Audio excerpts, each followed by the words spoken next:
గత ప్రభుత్వ అభివృద్ధిపై బహిరంగ చర్చకు తాము సిద్ధమని మంత్రి పార్థసారథి సవాల్ విసిరారు. అనకాపల్లి జిల్లా వి మాడుగులలో సుపరిపాలనలో తొలి అడుగు కార్యక్రమంలో మంత్రి పాల్గొన్నారు. మోదకొండమ్మ అమ్మవారిని దర్శించుకుని వి మాడుగులలో మంత్రి పర్యటించారు.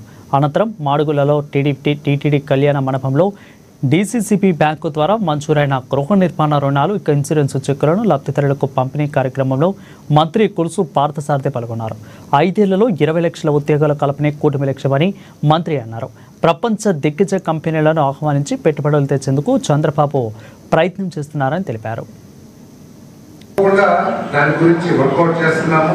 శాఖ పరంగా కూడా నేను ఇప్పటికే అధికారులకి నాకు సూచనలు చేయడం జరిగింది. ముఖ్యమంత్రి గారు ఎందుకంటే ఆర్థిక పరిస్థితి ఎక్కడ చెప్పుకున్నా కూడా ప్రతి కార్యక్రమం కూడా ఆర్థికంతో ముడిపడి ఉన్నది. ఆర్థిక పరిస్థితి ఏ విధంగా ఉందో 10 లక్షల కోట్ల అప్పులు ఏ విధంగా తీర్చాలనే దాంట్లో అప్పుడు ఇవ్వాలి ప్రభుత్వం అనేది నాకు నేర్చుకున్నాను. భద్రాద్రి కొత్తగూడెం